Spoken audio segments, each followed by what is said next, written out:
Hello chaps and chapettes, and welcome to the Double Back Monthly for June 2017. Only seems like yesterday I did one. But anyway, what is the Double Back Monthly? Well, it's a kind of blog that I set up in conjunction with my Patreon. And if you haven't been to my Patreon, go and check it out. You might find yourself some goodies there that can be thrown at you if you throw some stuff at me. Ding, ding, bing. So what's included in this video? Well, I do a look back at all the reviews that I've done and any podcasts that I've done as well with the Burky and Badger. And I also do a section about first impressions, games that I've played for the first time, and I give you like an overview and give you my impressions of the game. I also do like a Q&A section. You can ask me questions, send your questions in to me at ominousbarry.gmail.com. I need to get the caption up at the bottom so I can read it as I'm doing this, you know. But anywho, and then I finish off with a prize draw, which again is tied into my Patreon to get yourself a free copy of my soundtrack CD, Last Night. So without further ado, let's move on to a review of reviews.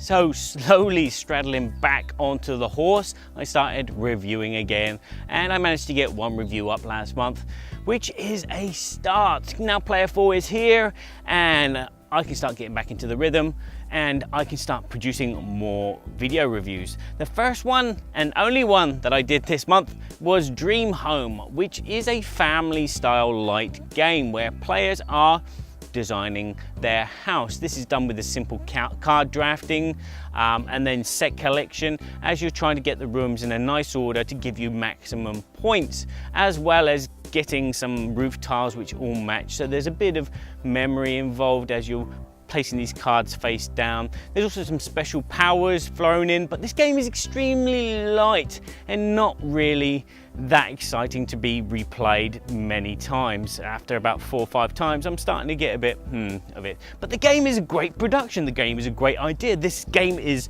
a gateway game, which is great for everybody to get into very, very quickly. For what you're getting in the box, this game is definitely a 9 out of 10. But for me personally, it's a 7 out of 10, which will give you an 8 out of 10 overall kind of score. And I managed to record a Burky and Badger Board Game Babble show, which is a live YouTube podcast that Kevin Burkhardsmeyer and myself do whenever we can, because of this long distance between us. But we've got some shows lined up and some other special guests lined up. But in this episode called DemoCon, which is episode 43, we talk about going to conventions, but not from the viewing side, but from the other side, actually being someone that works at a convention. And we tell some stories and we point out some things that might interest you and also give you some advice if you're ever going to do one of these things. We also do a very big in-depth review of the Arcane Wonders game, Spoils of War. So go check that out by clicking on the thing which pops up. As I said, there's going to be some more reviews and there will be some more Burky and Badger coming in the month of July. So look out for them coming soon.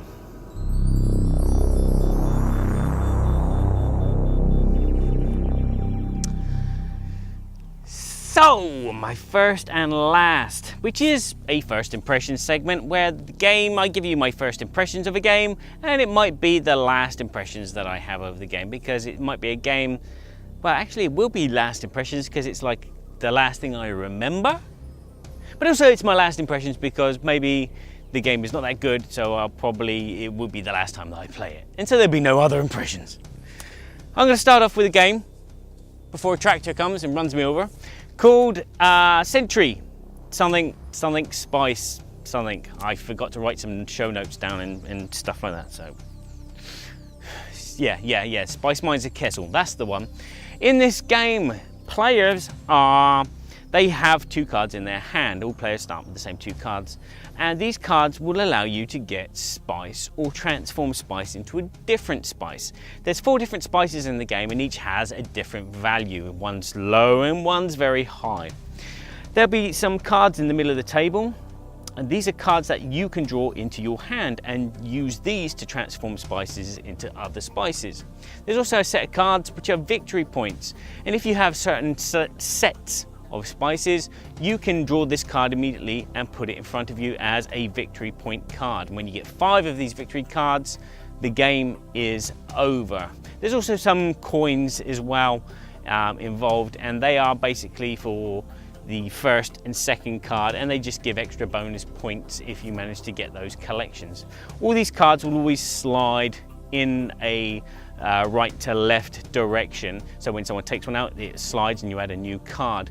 This is important. As I said, there's these rows where these coins are, which give you bonus points. So if someone takes the first one and gets the big coin, which is lots of extra points, everything slides down, and then these other cards get the big points. Again, it's the same for when you draw a card and put it into your hand. But the thing is, if the card is a bit further down the line, you're going to have to pay spice to get that. So the first card, if you want to take the first card on the left, that's free. It goes straight into your hand. But if you wanted to take the second card, you'd have to pay 1 spice onto the first card to take the second card. So obviously if you want the 5th card, you're going to have to pay 4 spices to get the 5th card.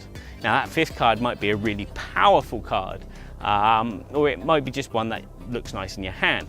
So on your turn, you're going to be playing one of these cards which will let you transform spice by either giving some to the bank and taking some back, or it will augment the value of the spice somehow magical way.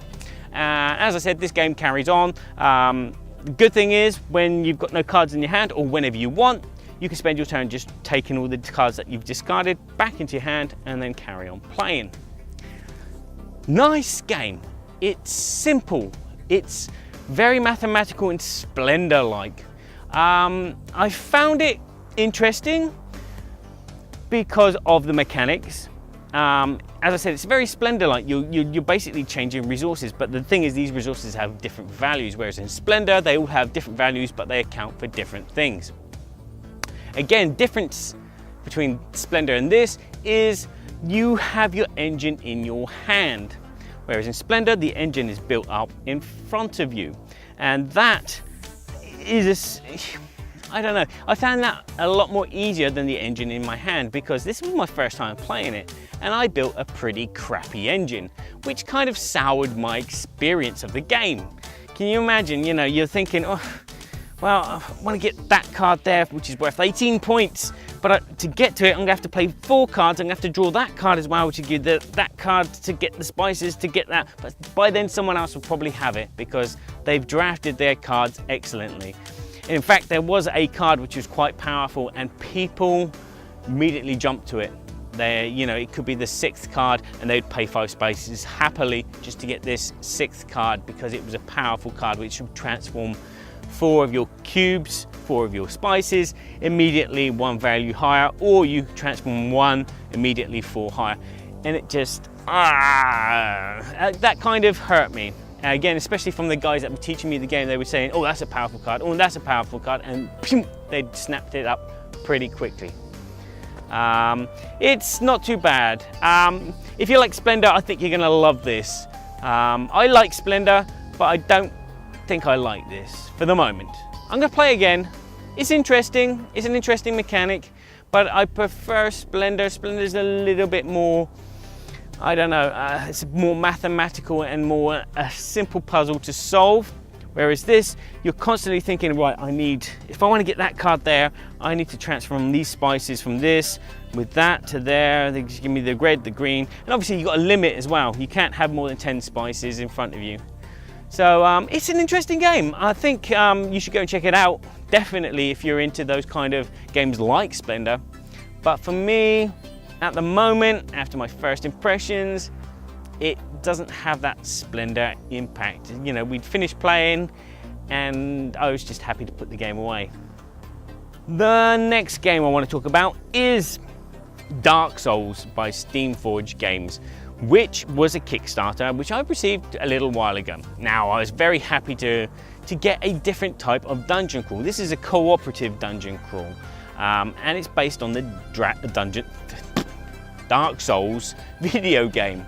And I've always wanted to play the Dark Souls video game because I've heard that it's quite challenging, and it relies on old school arcade game mechanics where you have to learn the enemy's moves to beat them or to just avoid them completely. And you level up, you get more equipment. I love leveling up and I love building up a hero. So this game I immediately backed. It wasn't the case of the minis, it wasn't the case of it was Dark Souls. It was a case of Dark Souls, but also it was a dungeon crawl, which is slightly different.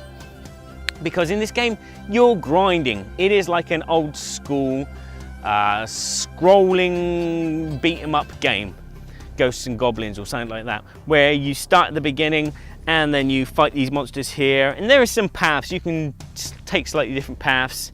Fight these monsters here, gain experience, fight these monsters here, gain experience, and if you want to, go back to the beginning, spend that experience at the shop to buy weapons or to upgrade your stats.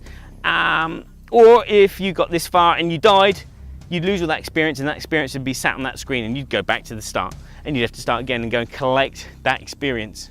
And at the end, there'd be a boss fight, well, mini boss fight. And then you do the whole thing again with a big boss fight. And there are about 2 big bosses and 4 mini bosses in the game. So there's a bit of variety. The combat system is interesting. The characters are programmable. The minions are basically, they either move and attack or attack and move, depending on their card. And they have different attacks and different moves and different powers and little things like that.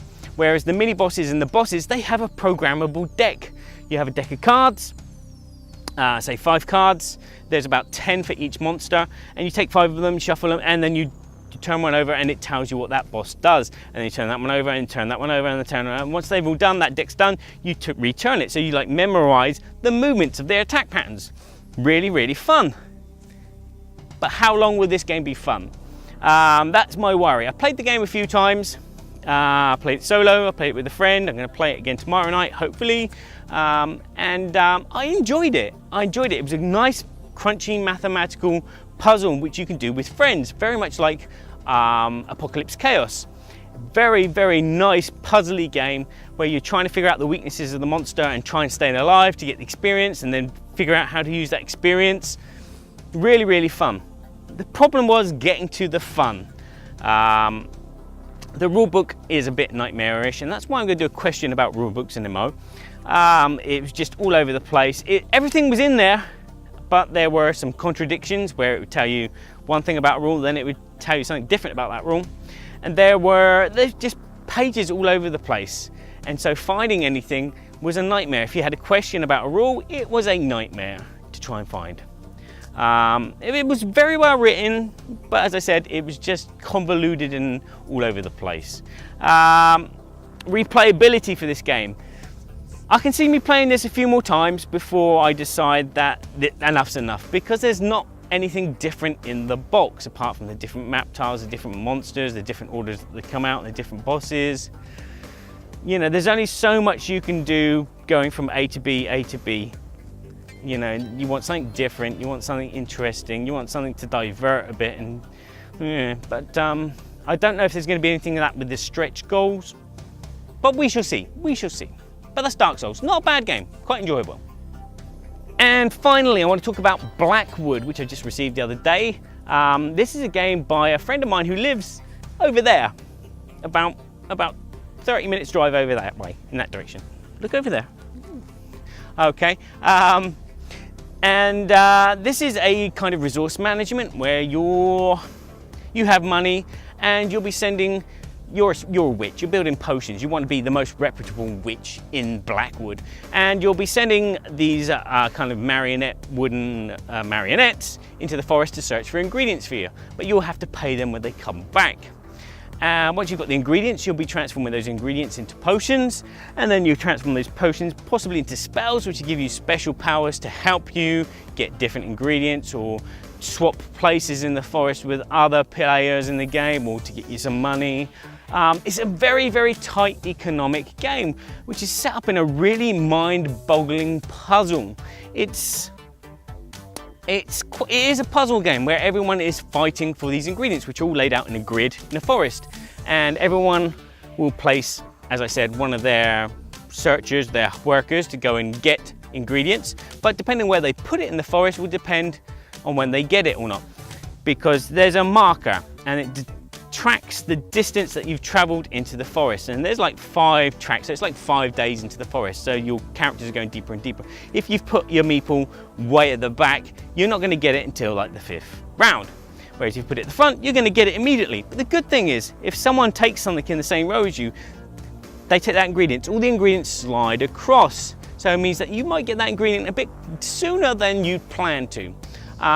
So there's a nice really interesting mechanism of getting resources, but the game is very, very tight economically. There are times when you will, you want that ingredient but you can't afford that ingredient, which means that you have to get a loan, which is going to give you negative points, and that passes your mind quite a few times, and it is a case of having to really look at these cards and see what the ingredients you really want and which potions you can make as quick as possible to give you the revenue that you're going to need. But again, once you get the revenue, it's very, very tight. The spells do help out, and they're not too powerful, but they're powerful enough to make the game enjoyable. It's not a bad game. I mean, I've played this is first impressions, but this is my first impressions of the game finished. I've played the game a few times as a prototype, and I found it a bit of a head thing, because it brought out the AP player in me. I was so concentrating on, I want to win, but how can I win? Because you're looking at all these ingredients and you're mathing out in your head, okay, if I get that and that, then I can do that potion. If I get that, I can do that potion, but I can also get that to get that potion, or that. And it all depends on what the other players are doing. So the game brought out the AP player in me, and that kind of frustrated me. Because I like to be the player that just goes, oh, budget. There, my turn finished, your turn. But anyway, that's Blackwood. Not a bad game. I'm going to be checking that out quite a lot and reviewing that soon, especially for my buddy, Mr. Tappy Mucket.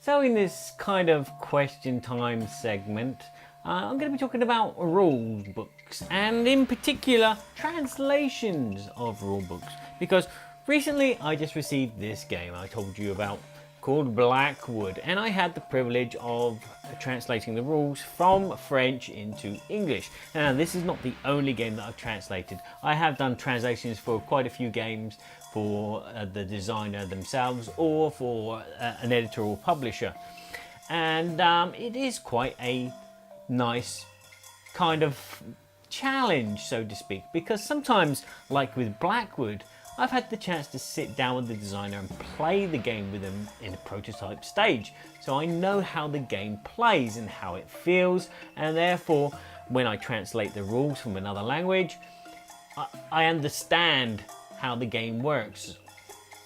There are times when I've translated rules for a game and I haven't even seen the game. I just have the text, and it's a case of, well, you have to translate like so. And sometimes when I'm looking at a rule book and I know that the game has, well, so, living in France, I buy most of my games in French. So therefore the rule book's in French, and then if I bother to read it in French, I'll read it. But sometimes I'll just download a PDF from Board Game Geek and see the English version of the rules. And a lot of the times I notice that the translation is a direct translation of the rules, and therefore some words don't work, or some expressions don't work, or I don't know, I just sometimes feel that the person that translated it has never played the game, and so therefore the game is a bit more difficult to learn, and therefore you have to go onto another forum to find out what this rule actually means, or how this actually works. And that bugged me, and it still bugs me. But guess what? When I received this version of the game with the rules in English, I started reading and I noticed mistakes that I've done. Yes, they're not major mistakes, they're tiny little kind of grammatical errors, or words which could have been simplified And so I kind of like kicking myself for making the same mistake that maybe thousands of other translators have done, and something that I've always kind of screamed at. But it is a problem. It is a problem when you have a game and you're trying to learn the rules, and the rules have been translated from a different language, and it causes problems. So to me, it does seem like a lot of companies are just getting someone to translate the rules, not really understand the game, and just bang the game out there without someone double checking, without someone verifying if the rules actually match the game, so people can understand what you're talking about, because a playing piece might be called something in one language and it can't translate into another language. So they come up with some other word which doesn't really mean what it's supposed to be. You know, it's easy to say meeple now, everybody knows meeple, but if you had meeple in a different language and someone translated it and they thought, well, what's this word? And they translated it to something else like a people puppet. You know, but that thing is, that didn't translate to what the game is. If the game is about robots and they're actually robots. Do you see where I'm going? Sometimes translation works that way. Sometimes translation can be deformed into something which it's not supposed to mean. And it's a really hard subject to discuss, especially when you are the target of the thing that you hate in rule books. Yeah, there were a few little niggles that I have about my own translation. And although when I did it, I thought it was perfect, and I read through it a couple of times. I had it double checked as well by someone else, and it seemed to be fine. But then I just quickly looked at it, and for some reason the reviewer head in me saw things, and I was like, oh dearie me, that's wrong, and it just got me thinking. Again, while I was translating this game, the game reviewer in me wanted to elaborate on some of the rules to make it a little bit more clearer. But the editor themselves said, look, can you just translate it as I've written it? Because, you know, we understand it and it works like this. And again, we don't want to add an extra paragraph per page because it's going to muck up the design. Because in a rule book, when you have a rule book laid out like this, you don't want it to be different pages on the next one because of, you know, someone's had to add some words in, which is a fair enough comment. Otherwise it will produce headaches. But again, I was lucky that the editor, the changes that I wanted to make to the rules, they were open and they listened and they said, well, yeah, we like that, that's a good idea, but no, I don't want to change that because we want to keep it like this. So that was really refreshing as well. Again, as I said, someone that translates rules and being able to play the game and talk to the editors and the designers and go, okay, what does this mean? What does that mean? You know, because as I said, in another language, there are expressions and there are phrases and there are words that you can't really translate exactly. You have to do like a slight kind of deviation of that word or that phrase or whatever. Because I mean, push your luck doesn't really exist in France. You can't say this is a push your luck game. You have to say it's un jeu de chance or something else, a game of chance, which is not really what the essence of the phrase is. Push your luck is to keep pushing, to keep going, to keep, you know, should you go? Whereas a game of chance is just, it sounds like you're just throwing dice. Do you see what I mean? It's the same thing, but it's not the same thing. It doesn't have the same feel and the same body. So, there you go. What do you think? Do you feel that companies should be stepping in and looking at games, especially if a game company buys a title from another country? Say for instance, Stronghold Games, they buy a lot of games from from Germany, Pegasus Spiel, and obviously when they translate the rules, they just translate them. But should they translate them or have someone read them and maybe change it a little bit so it fits into the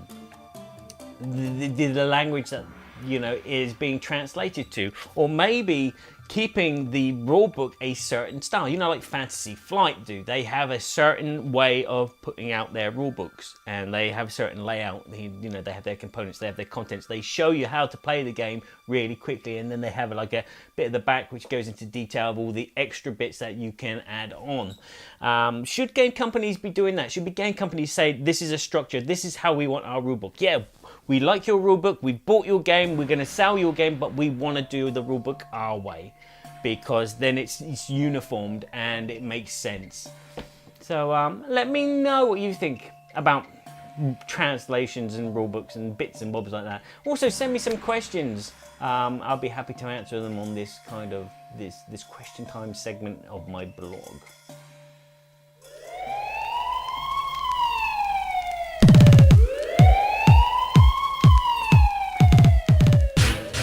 So, while I have Blackwood out, I'm going to do the prize draw, but I'm going to do it slightly differently.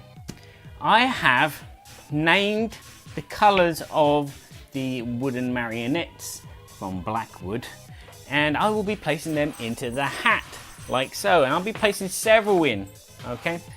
Because we need you. I need your support. You need to be backing my Patreon, at least at the $5 level, to get your name into this hat and to win a copy of Last Night. But you know what? I've only got a few at the moment, a few Patreons that pay. So what I'm going to do is I'm going to up my kind of pledge a little bit. I'm going to throw in a little bonus card to the winner from now on until I start getting some more and more backers. Okay, and I'm going to be making this more fun. Okay, what I've got is I've got 3 black meeples, which he drops. These are for Kevin. So if I draw a black one out, it's Kevin that wins. Okay, I have 3 white meeples. Again, 1, 2, 3. That's for Liev. And then finally, I have 3 orange meeples, and they are for Olivier. And they're all in there. I've got some purple ones as well, but I need a Patreon to be purple. So what I'm going to do is I've got all these meeple in here, and I'm going to draw one out, and they're going to be the lucky winner of, take my hand out, the other hand in now, of a copy of Last Night, and maybe I'm going to chuck in a few extra bonus cards as well, some promo cards, and it is orange, which means it's Olivier. Congratulations, mate. I will send you a digital copy of Last Night, and I will send you a couple of extra promos as well as a thank you. Okay, right. Thank you very much, everyone. Thank you all my Patreons. So that's Andrew, Olivier, Liev, and Kevin. That was the other dude. I had to think there. Reviews will be coming. I'm going to be probably reviewing this pretty soon, and this probably a long time in a galaxy far, far away, and a couple more of these dudes behind me. So thank you again very much for your support, Patreons. Thank you very much for watching this video. Please like, share, subscribe, donate, get some goodies. I've got some I've got some Spoils of War promo cards. Thank you, Burky, you're a star. And I will see you soon, hopefully. So, ciao for now. Just sitting